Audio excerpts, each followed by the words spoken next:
Apocalypse.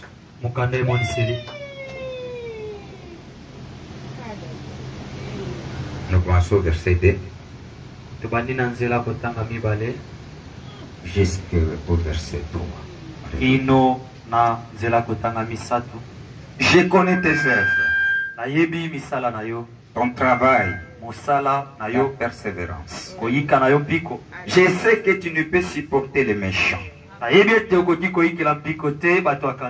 que tu as éprouvé ceux qui se disent apôtres et qui ne le sont pas, et que tu les as trouvés menteurs,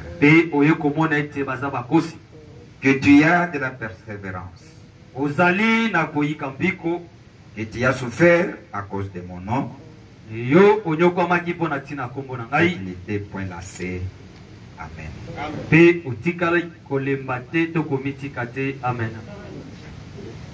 Père céleste,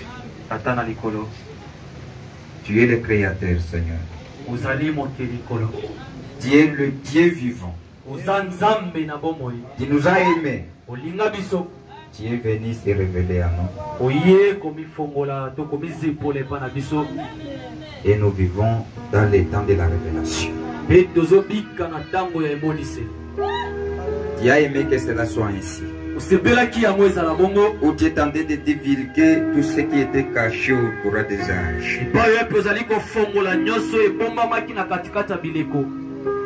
Je te bénis pour cela, Père. C'est ta volonté que tu es tenté d'accomplir. Tu savais qu'un jour nous serons ici. Au même moment que nous liserons cette portion de l'Écriture. Toi qui as consacré ces jours et ces temps, nous t'invitons maintenant. Puisque nous sommes présents, accomplissant tout ce que tu avais préparé, ce que nous te demandons, et d'ouvrir l'entendement spirituel de tout un chacun. C'est lui à qui, Seigneur, tu as permis que cela puisse être lu. Accorde aussi à ceux qui puissent recevoir ce que tu as réservé pour nous. S'il peut y avoir des faiblesses au milieu de nous,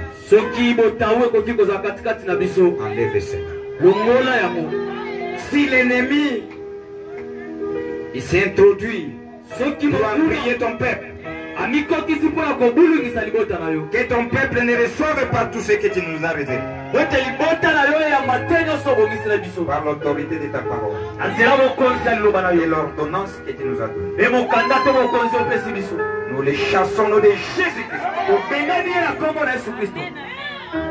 Et que la colonne de feu du Saint-Esprit puisse prendre le contrôle. Utilise-nous comme des instruments. Puisque tu l'as déjà fait. Et nous sommes prêts.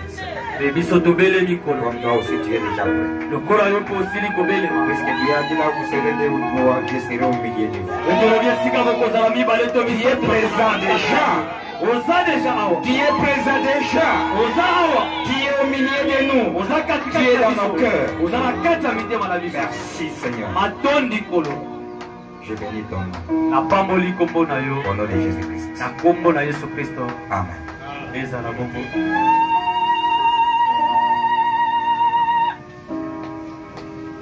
Que Dieu nous bénisse. Nous avons suivi les dimanches. Comment nos bien-aimés ont passé dans des persécutions. La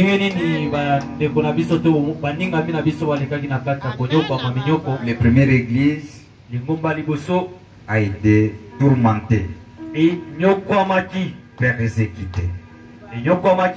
À cause de quoi? À cause du témoignage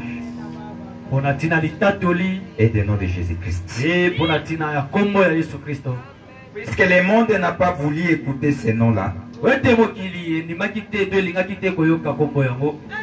Dieu lui-même qui est venu nous racheter, mais le monde l'a rejeté. Mais nous, c'est des nations, nous avons eu cette grâce d'être choisis par lui comme reine, épouse.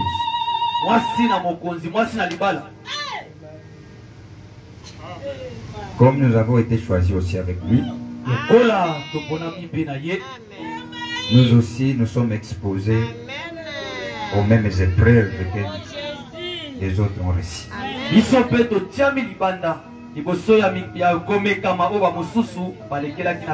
Nous ne sommes pas épargnés. Que Dieu nous bénisse. Nous avons vu comment les premiers martyrs avaient été menacés, persécutés.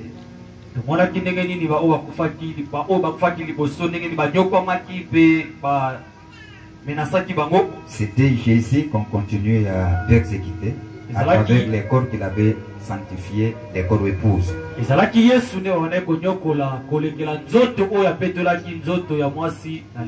Et c'est cela qui va nous pousser à ce que nous aussi, nous ne sommes pas épargnés puisque nous portons les mêmes Jésus.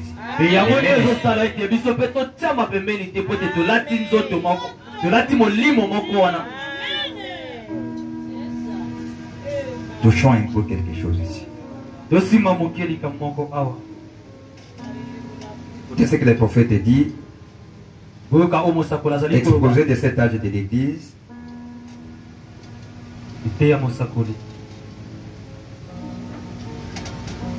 Page 81, presque à la fin. Regardez ce que Dieu avait dit à cette première église. Les choses que Dieu avait montrées à Jean. Jean a envoyé ce qu'il avait vu dans cette église d'Éphèse. La parole de Dieu qui s'adressait à cette église d'Éphèse.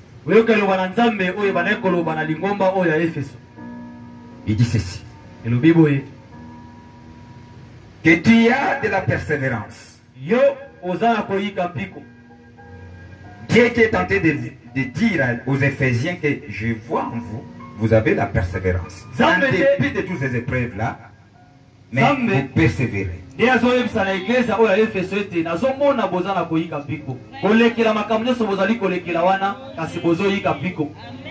Que tu as souffert à cause de mon nom. Mon peuple, je vois, vous êtes tenté de souffrir à cause de mon nom. Et il n'était point lassé. C'est à peu près ce qui était dit au verset.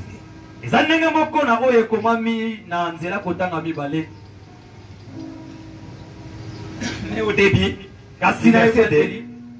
il y a les œuvres. Le travail. La patience consistait à quoi?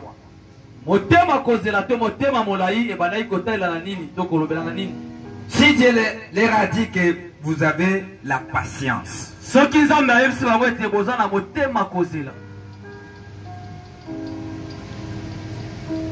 consistait à quoi? Consistait de la manière qu'ils gardaient la parole qu'ils ont été enseignés.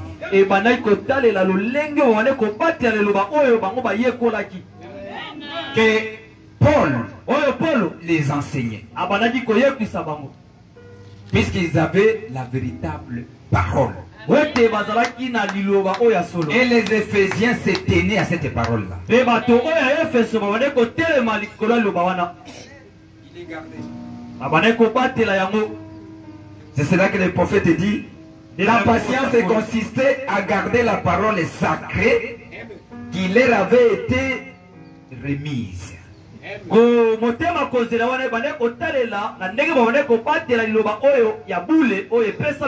leur a donné la parole. Et ils étaient là pour garder cette parole. Et puis, Que Dieu nous bénisse. Dieu nous envoie un message. Pour les demander de garder cela pire. C'est ce qui était des Éphésiens. C'est le prophète qui dit. C'est le prophète Paul qui dit. Là, il s'est tenu là. En dépit des prix. Il s'est tenu à cette parole-là.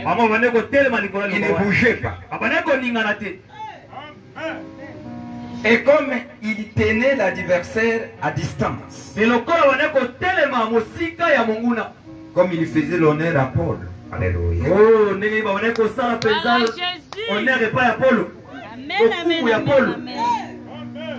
Que Dieu nous bénisse. Les Éphésiens faisaient honneur à leur prophète. Que Dieu nous bénisse. Faisons honneur à notre prophète. Et cette parole que Dieu a remise. C'est nous qui vont le faire l'honneur.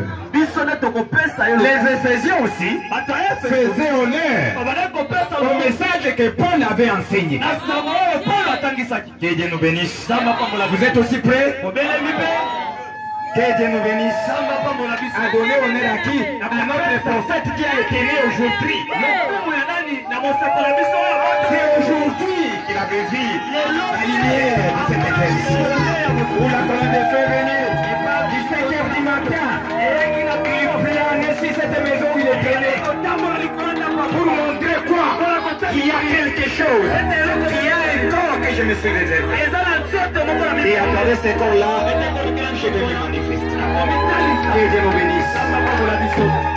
Faisons honneur à notre prophète. Ce n'est pas à dire que notre prophète est Branham. Non. L'honneur que nous allons lui donner, c'est vivre les messages que nous a donnés.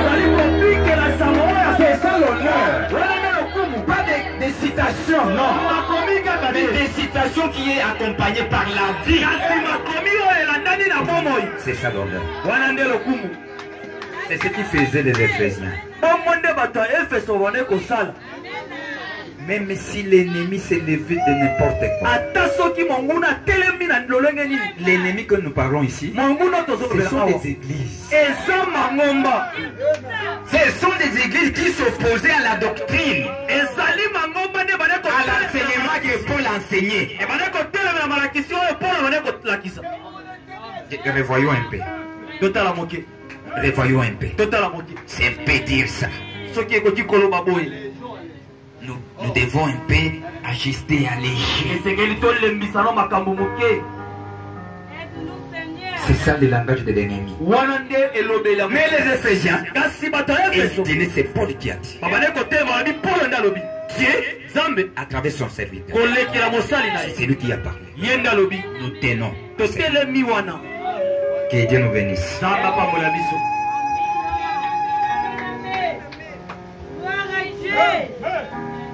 Comme il faisait honneur à Paul. Amen. Mais dans ce verset ici, leurs persécutions, leurs épreuves et leur patience, c'était à cause de notre Jésus-Christ. Oh. Que Dieu nous bénisse, mes frères. Il gardait ces noms. Ce n'est pas en fait que j'insiste. Nous allons voir qu'est-ce que l'esprit qui a commencé à se développer dans cet âge. Puisqu'il y a quelque chose qui a continué à se développer. Au moment qu'on serrait les peuples de Dieu, on persécutait les peuples de Dieu, il y a eu des gens qui ont eu peur. Et Dieu a changé de langage. Il dit non, vous avez commencé maintenant à lâcher. À cause des épreuves, les gens ont commencé à lâcher la position. Vous ne pouvez pas lâcher sans qu'il y ait quelque chose qui vous coince.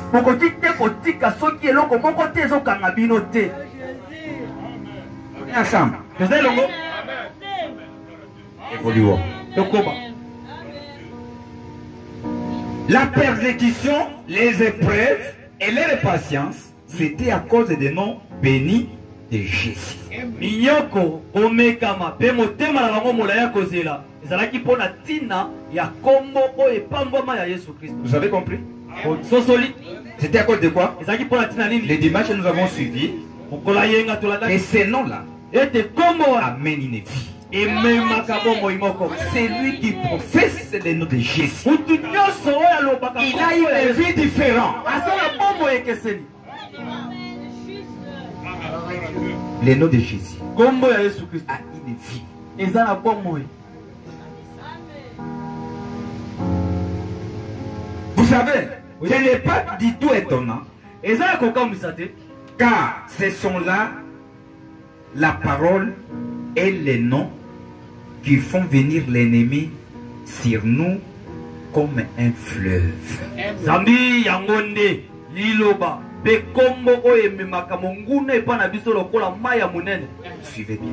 Bola na malamu La chose qui amène l'ennemi vers nous, likambo oyo ebendaka monguna epa na biso pour que l'ennemi puisse regarder, ete monguna tala puisse vous attaquer, abundisa bino c'est la parole que vous avez écrite. eza liloba oyo boni Et les noms que nous avons. kombo oyo C'est qu'il y a des choses qui amènent l'ennemi. elingi kobaza makambi bale ememaka La monguna parole est véritable liloba ya solo et les noms de Jésus-Christ. pe kombo ya Yesu Kristo. Les deux choses-là makambi bale wana touchent l'ennemi. eningisa monguna Là où nous voyons la véritable parole ete esika somo liloba ya et solo le véritable nom, pe kombo ya solo l'ennemi, monguna il voit qu'il est coincé. amiyokaka kangami Il cherche dans tous les moyens pour vous attaquer, azoluka lolenge nyonso abundisa bino pour vous enlever de là, mpona kolongola bino wana pour vous amener quoi? mpona komema nini La confusion, kobulunga les doutes kotuta tembe de la parole que vous avez écrite. ya liloba oyo bonime Dès que vous commencez à douter, ntango obandi kotia tembe c'est fini. esili Regardez. otala Regardez ce qu'il a fait dans cet âge. otala oyo asali na eleko oyo Il est tenté de tenter d'enlever le nom de Jésus azolukaluka alongola nkombo ya yesu dans les comme épouse. na kati ya Et coller ce nom à Branham. mpe kotia nkombo wana na kati ya branam Il veut le changer. alingi abongola Que Dieu nous bénisse. Ce sont ses plans eza bamwango na ye de l'ennemi. ya monguna Puisque dès le début, po ete uta na ebandeli il a attaqué le nom abandaki kobundisa nkombo wana et la parole. mpe liloba Mais aujourd'hui, kasi lelo il continue à attaquer le nom. azokomba kobundisa nkombo Non, non, le nom de Jésus n'a plus d'importance. alobi te nkombo ya yesu eza so na motuya te C'est le nom de Branham. eza sikoyo nkombo ya branam nde eza na motuya Nous devons baptiser les gens au nom de Branham. eseke tobatisa bato na nkombo branam Regardez, regardez même les lettres de Branham. tanga te baletre ya branam C'est la perfection. eza kobonga be C'est sept.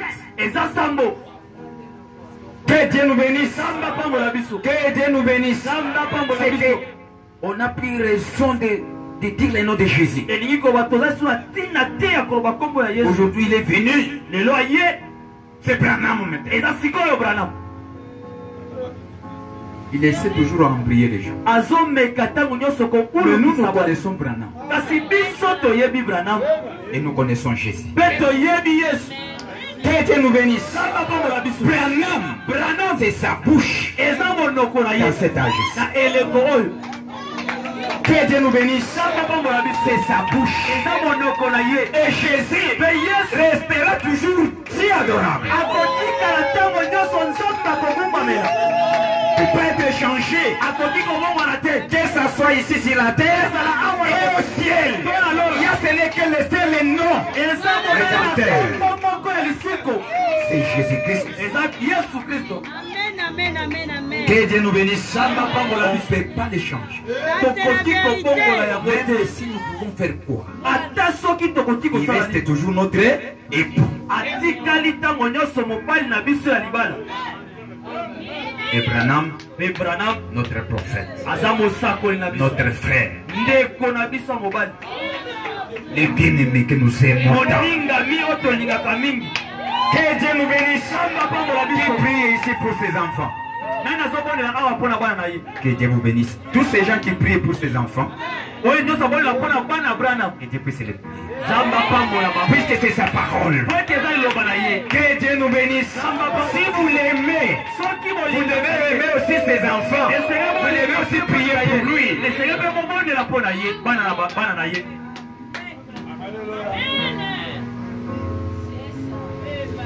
Que Dieu nous bénisse. On est ensemble.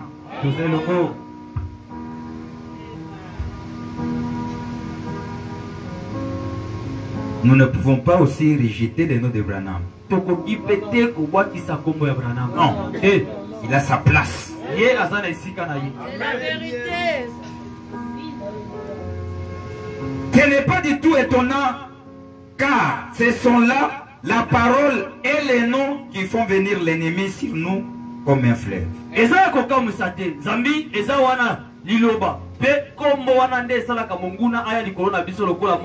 Quelle sorte de parole?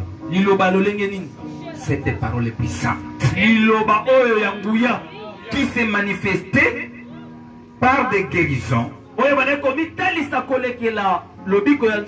des signes, des prodiges et d'autres manifestations, et amener les pharisiens à réclamer à grands cris la mort des vrais croyants.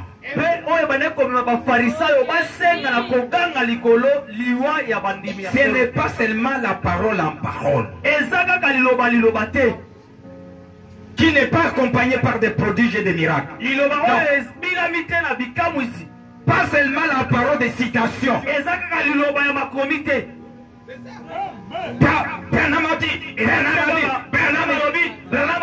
Nous ne voyons rien. Non, nous n'aimons pas ça. Nous aimons Branham a dit, et nous voyons comment Dieu est en train de confirmer cela. Par des signes de prodiges et des manifestations. Et cette parole-là. Vous savez s'il y a des témoignages ici de cette parole, vous verrez que Satan, prophète dit, vous pouvez chanter, prêcher, il ne peut pas bouger où il est. Puisqu'en chantant, il se retrouve. Tu commences à chanter, tu prends le rythme que Wer avait eu là-bas. Hein? Toi aussi, tu les chantes, tu as appris ça, tu les fais, Satan se retrouve. La façon que Wera chante, toi aussi tu chantes comme ça, tu prends l'inspiration là-bas, Satan se retrouve. Là, s'il est sur la chaise, il ne peut pas bouger. C'est en train de prêcher, prêcher, il se retrouve. Mais s'il arrive le moment, pour prêcher, et tu dis, toi qui ne marches pas, lève-toi, marche au nom de Jésus-Christ. Et l'homme marche. Il commence à faire des va-et-vient. Là où Satan est, dès qu'il y a des bruits, des témoignages, Satan se lève. Qu'est-ce qu'il y a là? Qu'est-ce qu'il y a là? Non. Il y a un mort qui a été ressuscité. Et nous ressuscité. Oui. On avait fait un plan de tuer celui-là, mais il y a une maman qui est passée là-bas, il a dit au nom de Jésus-Christ. Et la dame était ressuscitée.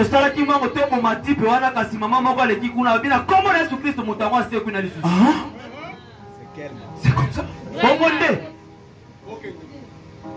Non. Qu'est-ce qu'on va faire? Jézabel. Yaka. Tu vas s'habiller comme ça. Il donne l'explication. Allez dans cette boutique de beauté là. Allez prendre cette pommade là. Tu vas commencer à mettre ça la nuit. Maintenant tu dors. Et après, tu prends le miroir et tu essaies de regarder. Maintenant toi tu vas chercher la chaise d'aller de rester face à face à ce prédicateur. Tu vas commencer à le regarder. Et qu'il prêche.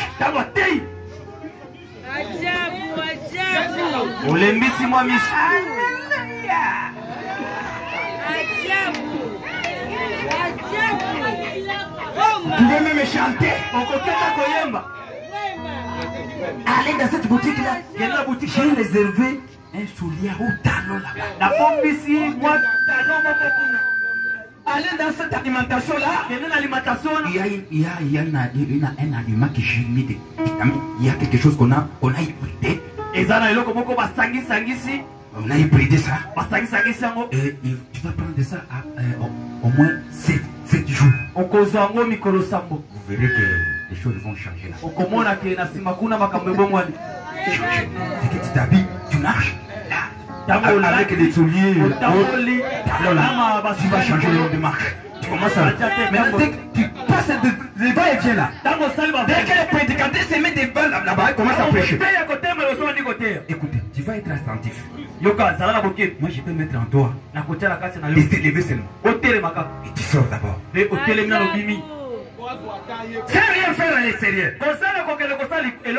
Tu vas attirer attention à tout le monde qui vont te regarder. Et après, tu vas encore rentrer. Vous restez. Tu mets la main comme ça.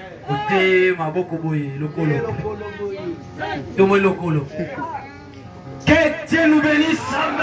Et si le prédicateur n'a pas la grâce, c'est fini. Vous sentirez l'onction qu'il avait. La présence que vous sentez là, fini. Que Dieu nous bénisse. C'est ça le plan de l'ennemi.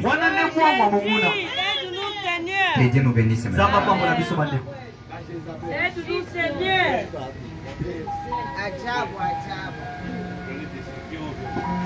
Voilà que c'est non. Que les Juifs haïssaient et méprisaient et devenir la risée des gens cultivés. La rise des gens cultivés.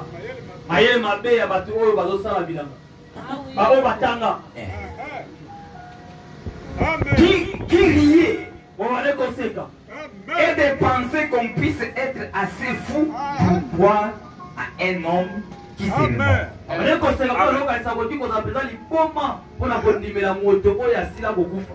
Et qui serait ressuscité. Et qui serait maintenant assis au ciel. Les intellectuels pensaient à ça. Les gens ne sont pas fous.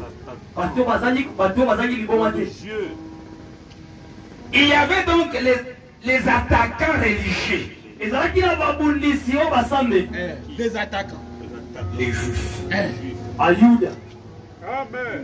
Qui m'ont dit c'est Jésus qui était pour eux un fou messie. Un faux messie.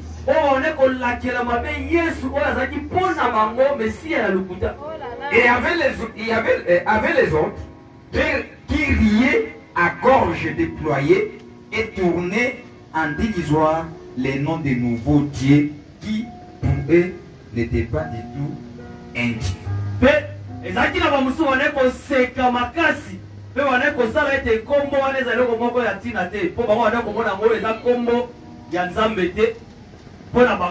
Toutes ces choses ici, c'est passé dans cette église. On se les dise.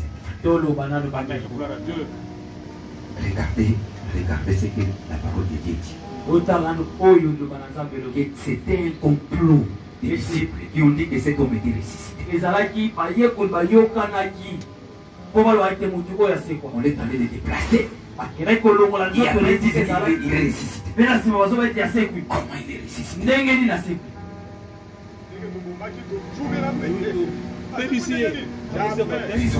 Regardez même la façon qu'ils sont en train de se comporter. Tu as étudié. Tu as évolué dans le pays de Gamaliel. Tu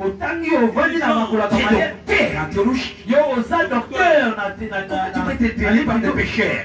Des gens qui n'ont même pas étudié les pierres et les autres. Qu'est-ce que Pierre fait de vous dire? C'est quelqu'un qui restait là. Il était mon client de poisson. À chaque fois, les matins, c'est moi qui vous donnez pour faire nourrir ces enfants. Il va vous dire quoi? À chaque fois, il venait ici. Vous pouvez m'apprêter quelque chose. Je vais aller pêcher pour vous amener les poissons. Il va vous dire quoi? Toi qui as étudié. Tu es détruit. Yo oyo tanga. Regardez les gens qui se comportent devant leurs enfants. Tala ndenge bato bazali kosala liboso ya bana babotala. C'est fou. Eza bato ya baboma. Que Dieu nous bénisse. On a tué Étienne. Et ici. Babomi Étienne kasi bango bazokobaka. Ils n'ont même pas peur. Bazobanga te. Pourquoi? Mpona nini? Tous ces enfants qui vont laisser, Bana nyonso qui vont les faire nourrir. banani yango bakolesa bana wana. Moi, c'est peut-être d'ailleurs, et cause à la chose de papa, à cause de moi, bananga bazana mité. Bananga bazana mité. Et voilà, Omuni. Namboko yo tozali boye. Okufi, bana okito. Omye sozoga, ba okimba lusuku kufia. Tana ngombe. Tana babomi des Étienne. C'est la Covid. Tala malamu, sala keba. Les enfants. Boya nanu bana boya. J'ai attention de ces affaires ici. Bana keba nanu. Maintenant, la maman est possédée. Sikoyo mama la tisa mina molimo mabe. Je vais faire appel à mon oncle. Na bobenga loko na bino, aya kolobela bino. Notre, tenez un peu ici. Un matin, il va un oncle qui entre dans la maison. Amoni noko akoti na ndako. Il rassemble tous les jeunes et tous les enfants. Asangisi bana nyonso. Il dit, maman, c'est moi, je suis votre fille. Mais maman, ngainde mwana mwasi. Dieu m'a béni, m'a donné tous ses enfants. Zambe ya pambolinga ya pesinga bana nyonso. Cet homme m'a marié. Moto oyo abala. Je vous ai appelé pour que vous puissiez un peu conseiller tes neveux. Moto oyo abala ngai kasi na bengi yo oya kopesa toli et pas bana kasi na yo. Et ton beau-frère. Pe beau-frère na yo. Hier on a tué Étienne. Lobi awa bauti ko bometier. Je suis en train de lui dire qu'il puisse un peu revoir. Puisque j'ai écouté les gens qui ont jeté des pierres, ils ont dit, nous ne voulons pas écouter encore ce nom de Jésus. Nous ne voulons pas. Dès que nous allons écouter ça, vous serez aussi rapide. Et ton beau-frère est déjà sur la liste. Il est tenté d'amener tous les enfants. J'essaie un peu de lui dire. Il ne m'écoute pas. Même les enfants ne m'écoutent pas. Ils ne m'écoutent plus. Les soirs, il dit non, ne chantez pas à haute voix. Toi qui t'as dit chaque fois aller prêcher.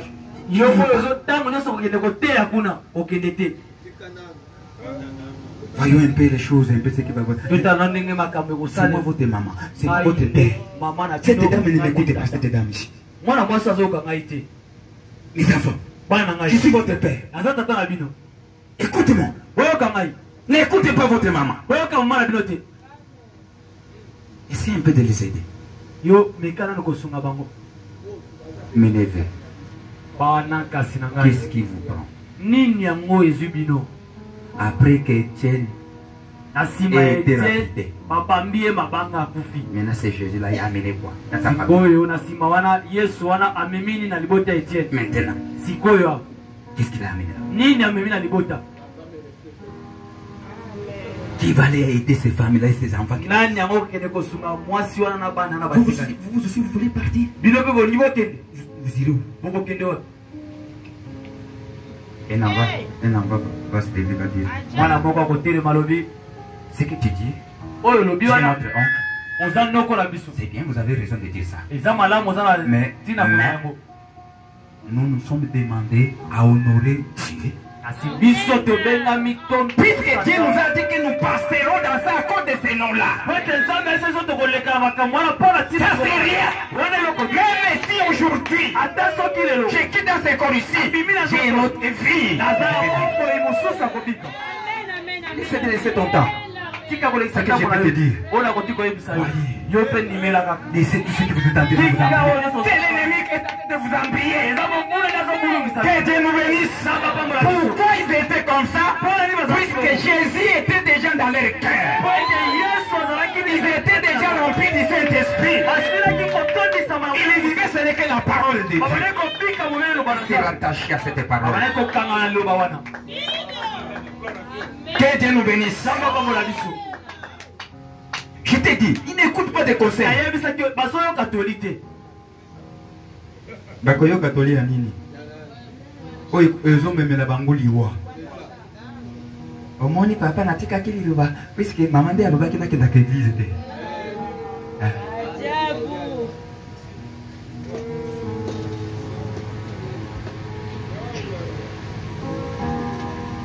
Oh, Zokande, voici autre chose qui a débuté dans cet âge-là. On est ensemble, hein? Écoutez autre chose qui a commencé. Et une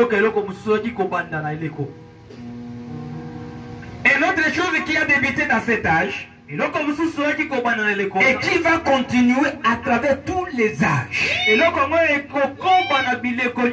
C'était quoi? En devenant de plus en plus obscur et profond. C'était quoi la chose qui a commencé? C'est que les gens rejetaient ces noms.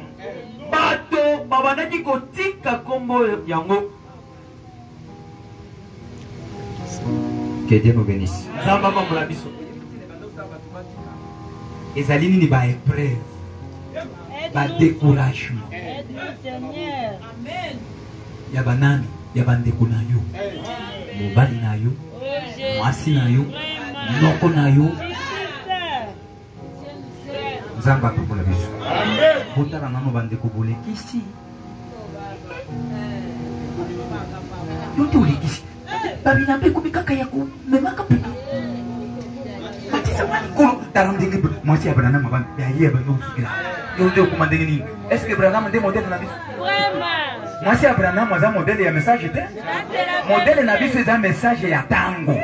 Eza mwasi ya Branham te. Que Dieu nous bénisse. Donc ce modèle ce n'est pas Meda. Le modèle c'est le message de l'air. Puisque Meda aussi avait certaines choses qui tourmentaient Branham.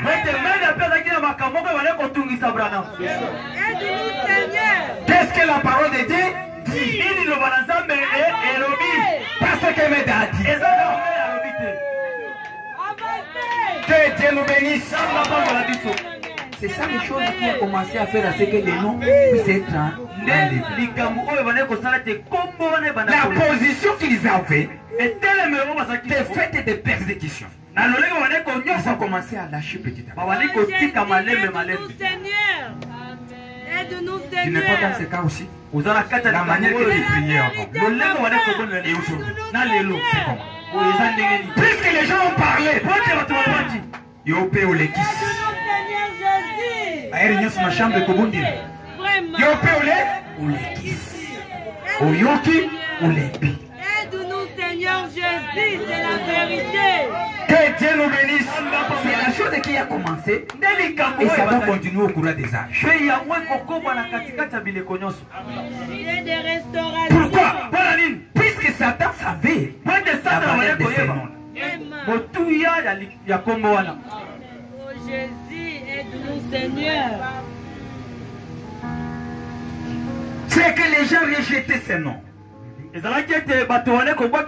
n'était pas la vraie église d'Éphèse.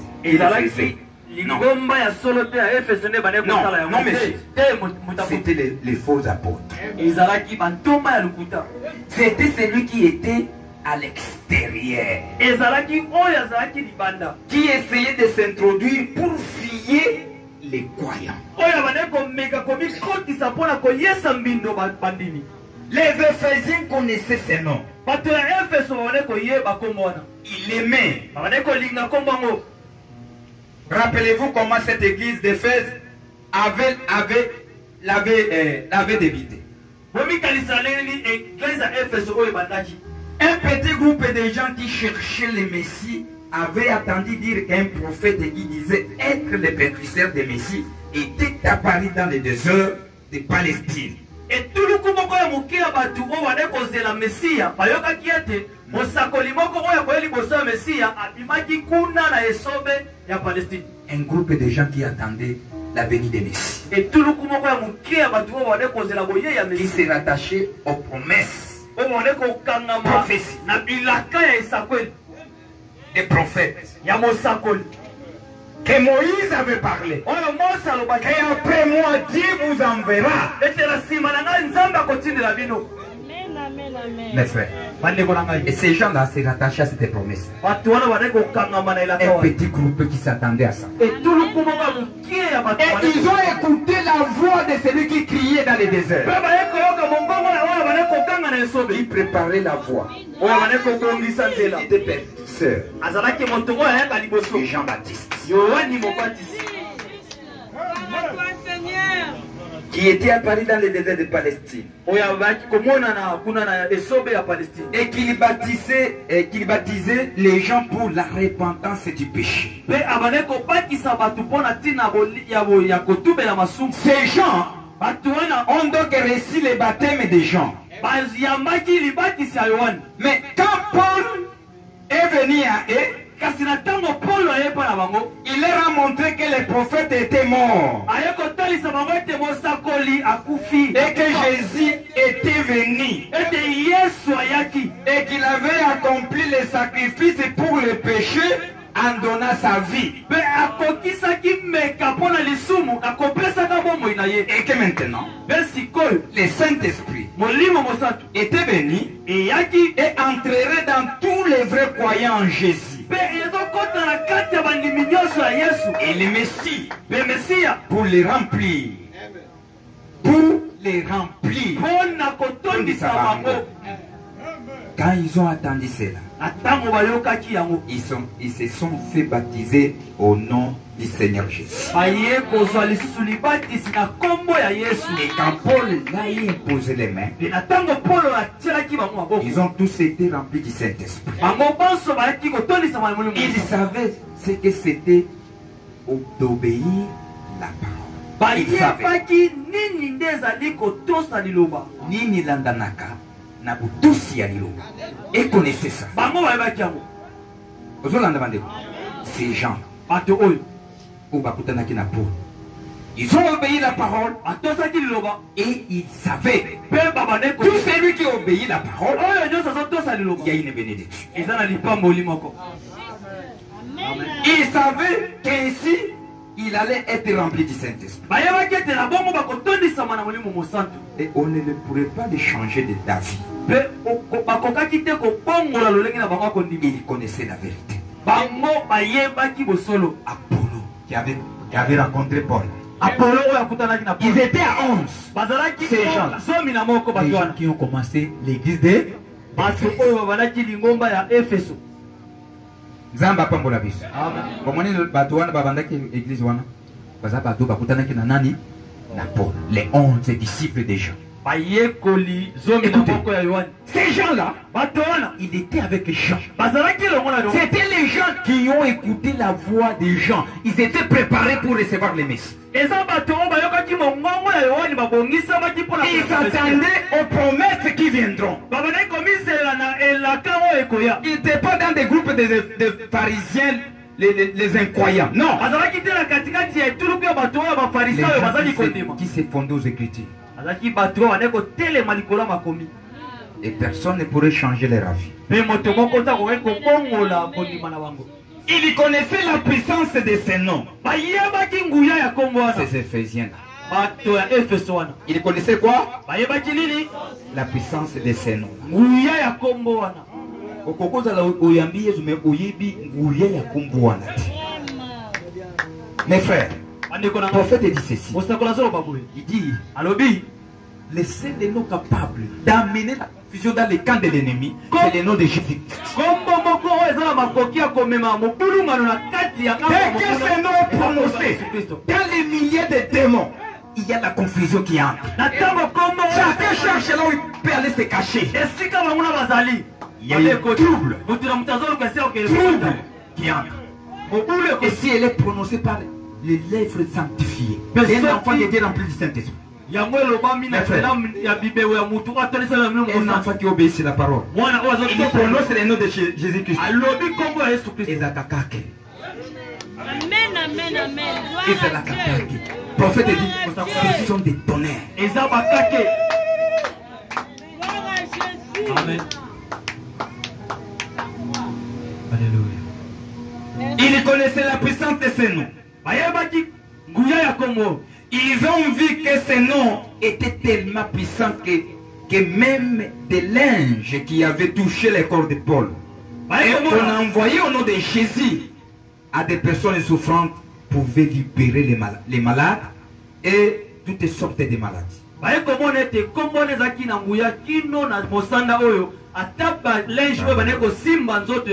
Aide-moi.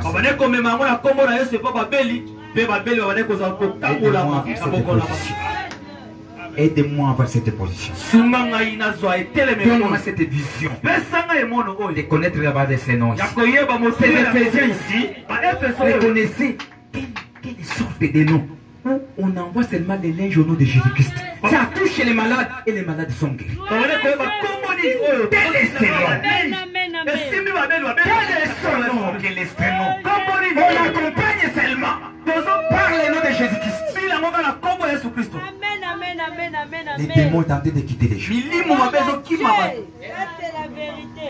Église, vous êtes où? Aide-nous, Seigneur.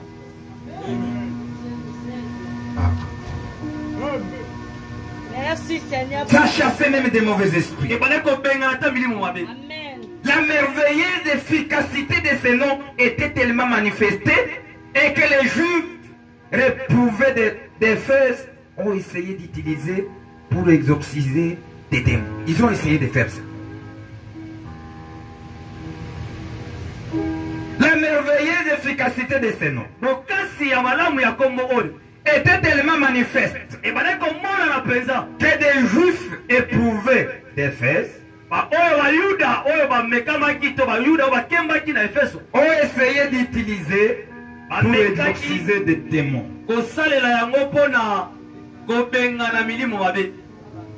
Ils ont essayé de faire ça. Ils voyaient seulement comment l'efficacité de ces noms. Regardons cela dans les Écritures. Tu peux nous dire un peu, frère. Essayez de voir comment eux aussi ont essayé de prendre ces noms-là. On ne prenne pas ces noms en vain. Non. Mokolo kombu ifazala na nokati na motema na. Ça, c'est la vérité. Nzamba pambola biso. Amen. Ndio prononcer yango. Amen. Ndio mona kauladi ba fini ya. Eloko zate na kaka. Bakoko finya Yesu awo.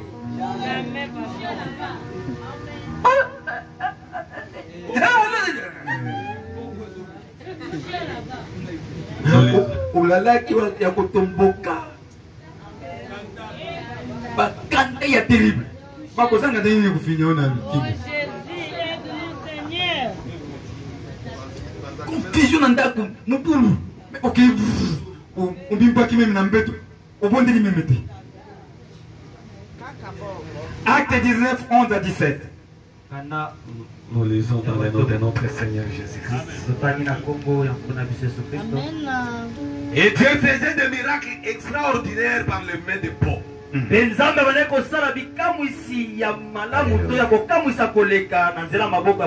Au point qu'on appliquait sur les malades des linges ou des mouchoirs qui avaient touché son corps. Et les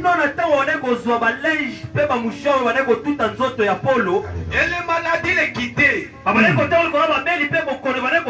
Et les esprits malins sortaient. Quelques exorcistes juifs ambulants essayèrent d'invoquer sur ceux qui avaient des esprits malins le nom du Seigneur Jésus. En disant, je vous conjure par Jésus que Paul prêche.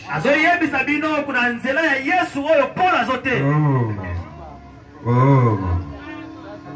Ceux qui faisaient cela étaient sept fils de Sépa, juifs, l'un des principaux sacrificateurs. L'esprit malin leur répondit. molimo mabe ekoyanola bango Je connais Jésus. nayebi yesu Et je sais qui est Est-ce que vous suivez? nayebi polo aza nani Satan connaît Jésus. satan nayebi yesu Moi je connais Jésus. alobi nayebi Je yesu connais aussi Paul. polo ye mpe nayebi ye Mais toi, kasi yo puisque Jésus était dans les hommes, ete yesu azalaki na kati ya bato maintenant je te vois. yo nazomona yo te oganga me eloko te Amen, amen, amen.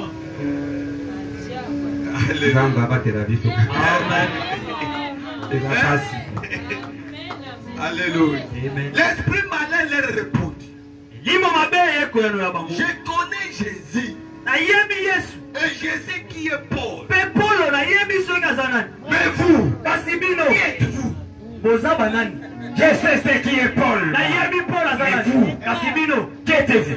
boza Vraiment. banani Il a frotté sur ses enfants. aye kopumbuka Arraché tous les habits. alongoli bilamba nyonso bakimi mutaka Oh Jésus. bakiyokota na kauza ya bango te me yo obanga te je te rassure andimisi yo Amen. Yobangate. Puisque vous êtes différents de ces gens-là, vous êtes rachetés par le sang de Jésus. Vous êtes contrôlés par Jésus lui-même. Avant que vous puissiez arriver là, Dieu avait déjà préparé que vous le ferez. nzambe abongisaki ete bokosala yango Écoute, Ah, Jésus. si tu fais quelque chose, soki osala eloko moko mabe Vraiment.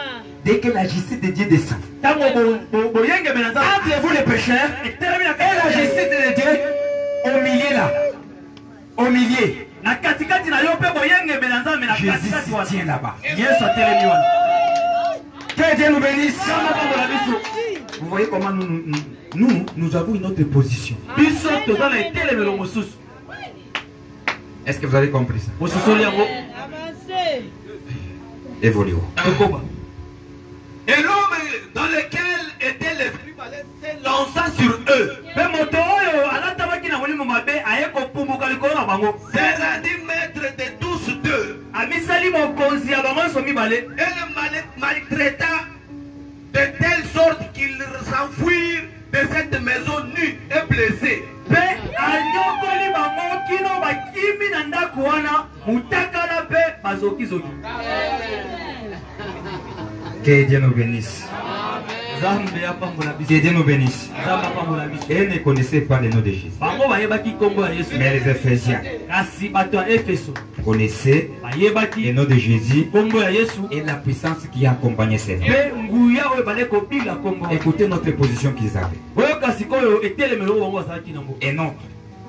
etelemelo mosusu oyo bazalaki nango D'abord, liboso ils avaient la révélation de Jésus. bazalaki na emoniseli ya yesu On est ensemble. tozali longo Vous saisissez? bozosimba Les Éphésiens. baefeso Ils connaissaient, ils avaient la révélation bayebaki bazalaki na de ce qui emoniseli est Jésus. ya oyo yesu azali Et la puissance qui accompagne ces noms. mpe nguya oyo ebilaka nkombo wana Autre chose, eloko mosusu ils y connaissaient la vie droite bayebaki bomoi ya semu qui accompagnait celui qui porte ses noms. oyo ebilaka mutu oyo alataka nkombo wana Est-ce que vous comprenez? Ils connaissaient les noms de Jésus, bayebi nkombo ya yesu la puissance qui accompagne ces noms, bayebi mpe nguya ezolanda na nkombo wana et la vie mpe bayebi bomoi qui accompagne celui qui porte ses noms. oyo elandanaka na moto oyo alati nkombo yango ya yesu C'est que le nom de Jésus a une vie qu'il donne à celui qui dit qu'il est chrétien. elingi koloba nkombo ya yesu eza na bomoi moko oyo epesaka na moto oyo amibenyi mokristo Tu dis que tu es mon frère, olobi ete oza ndeko na tu es ma ngai frère, oza ndeko na ngai ma mwasi soeur. ndeko na ngai Je mwasi saurai nakoyeba quelle est la vie que vous menez. bomoi nini ozali kobika Étant chrétien, lokola mokristo nous avons notre vie. toza na bomoi na biso moko Que le christianisme amène à nous. oyo bokristo ememaka na kati na biso Que Dieu nous bénisse. nzambe apambola biso Pourquoi vous pouvez aller encore prendre un verre? mpona nini okoki kokende soki komela masanga Ce n'est pas notre vie. eza bomoi na biso te Pourquoi tu peux aller voler? Ce n'est pas notre vie. koyiba wana bomoi na biso te Pourquoi tu peux aller chuchoter et aller toucher d'autres choses qui n'est pas conforme à ce que vous professez être? Nous avons notre mode de vie. Et ces Éphésiens connaissaient. Ils connaissaient.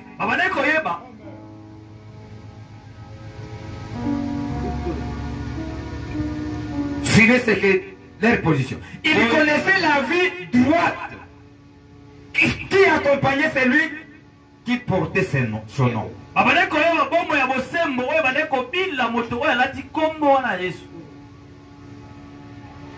En effet, quiconque prononce le nom du Seigneur Jésus, il s'éloigne du péché. Soyez saints. Vous qui portez la vase de l'Éternel. Vase de l'Éternel. Tu ne porteras pas le nom du Seigneur, ton Dieu en vain. Ces Éphésiens étaient des chrétiens. Ils portaient un nom.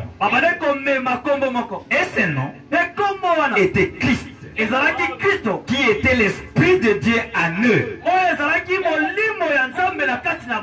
était l'une des trois parties des noms de leur Seigneur. Alléluia. Alléluia. Acclamez pour le Seigneur Jésus. Si on est chrétien, nous portons Christ. Cette vie-là, il est parti de Dieu à nous. Nous devenons quoi? Nous devenons la base de Dieu. Nous sommes Christ. Bandeko, revoyons nos expériences. Tout ça, non. Revoyons un peu nos expériences. Comment nous allons durer des années sans changer? Comment? Étant chrétien, nous devons changer. Et voilà la position des Éphésiens. Ils connaissaient ça.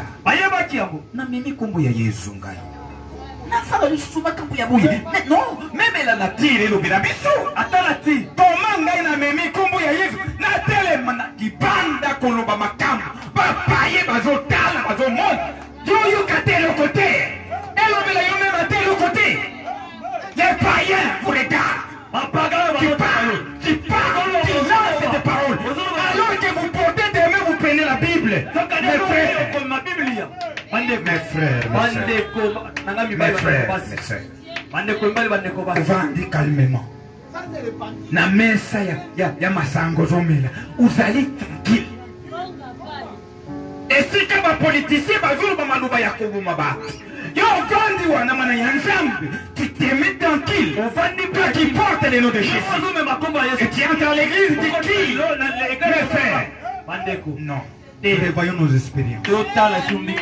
C'est nous, il y a une puissance de transformer. Il y a une puissance de changer. Il y a une puissance de toucher l'âme. De transformer quelqu'un. Et avoir une autre vision de voir. Que Dieu nous bénisse. Ces Éphésiens ici avaient la révélation. De connaître ces gens. De connaître que c'est lui qui croit Christ. Il doit être changé.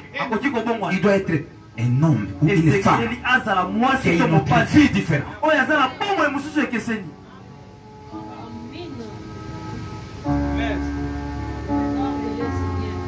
Que Dieu nous bénisse. Ça me fait pleurer dans le cœur. Que Dieu nous aide. Il nous change, mes frères. Oh. Dieu leur a dit, tu as souffert à cause de mon nom. Il était prélassé. Ce n'est pas pour Paul. Pour une organisation. Que ces croyants souffraient. Non, ce n'était pas une organisation qui a fait qu'ils puissent souffrir. Il s'est consacré. Il ne s'est consacré pas à des programmes, à des institutions par lesquelles il a amassé des biens.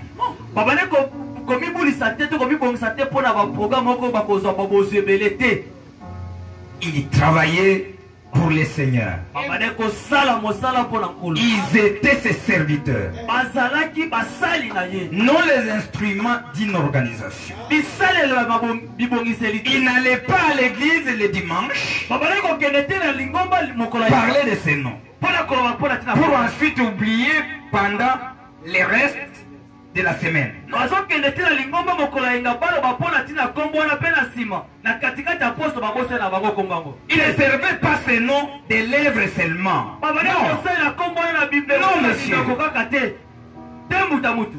c'est leur vie qui s'est donnée. ezalaki bomoi na bango nde bane kopesa. Olandi bandeko. Ils donnaient leur vie. babane kopesa bomoi na bango. Tout ce qu'ils faisaient, nyonso bane kosala ils le faisaient à ses noms. babane kosala yango na kombo wana. À ses noms, na kombo wana c'est ce qu'ils agissaient. nde bane kosala Ils ne makambo. pouvaient pas agir à un autre nom. bakoki te kosala likambo na kombo mosusu. C'était des chrétiens placés dans les lieux célestes, ezalaki bakristo batiamaki na esika ya likolo dont le comportement était dans les seigneurs. oyo bisaleli na bango ezalaki na kati ya nkolo. Que Dieu nous bénisse. nzambe À apa- cette époque-là, na ntango wana connaissant que chaque réveil koyebaka ete bolamuki nyonso a toujours mis au monde des jumeaux. ebotaka ntango nyonso mapasa. Chaque réveil. bolamuki Au nyonso moment qu'il y avait des gens qui avaient cette position, na ntango ezalaki na bato bazalaki na etelemelo wana c'était du camp de vraies vignes. ezalaki na ntango ya vinyo ya malamu. Et il y avait aussi des fausses vignes qui étaient à côté d'eux. ezalaki mpe na vinyo ya mabe ezalaki pembeni Les na gens bango. qui poussaient à décourager les gens de la prière. bato wane Position bato bizarre. bazolembisa bato na Nous sommes mabondeli. ici. Comme nous sommes ici, lokola toza awa, nous sommes des jumeaux. toza mapasa. Dans cette église ici, na lingomba oyo il y a des vrais chrétiens eza na bakristo ya solo et des non-croyants. mpe bango bazali kondima. Il y a les camps eza na ngambu qui découragent les autres. oyo ezolembisa Et il y a les autres qui enfuient les autres d'aller de l'avant. oyo bazotindika C'est toujours comme ça. ezalaka Là où il y a les enfants de Dieu, il y a toujours les jumeaux. ezalaka ntango nyonso na mapasa. Que Dieu nous bénisse. nzambe apambola biso. Et eux aussi dans leur époque, mpe bango mpe na ntango na bango il y avait des vrais ezalaki na bango ya solo et les faux. mpe bango ya lokuta. Les faux, bango ya ils lokuta sont là pour décourager. Critique. kaka kocola na kotonga. Des fausses vignes critiquent toujours. bango Il ne peut pas parler des bonnes choses de l'autre. akoki koloba malamu Mais les vrais kasi bango ya solo parlent toujours du bien de quelqu'un. balobaka ntango Ils nyonso oublient. Si vous entrez dans leur camp, vous penserez que peut-être il n'y a pas. Tous ces gens ici sont des saints. babasalaka soko okoti na ngambu na bango okasa bato nyonso wana baza basantu. Ils parlent toujours des biens, des biens de quelqu'un. Ils sont comme ça. bazalaka bongo Ils ont cette position. baza na etelemelo Voilà les véritables enfants de Dieu. tala Il bana ne peut ya pas nzambe ya parler de solo. mal et de l'autre. akoki koloba S'il va mabe mal, soki amoni il mabe va aller le parler dans la prière. akokende koloba ngo na mabonde. Voilà la position des véritables chrétiens. tala etelemelo ya bakristo ya Dieu vous solo. bénisse. nzambe apambola biso. Merci. akondi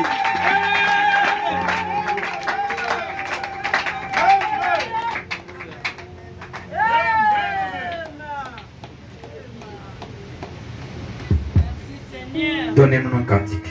kopesa biso loyembo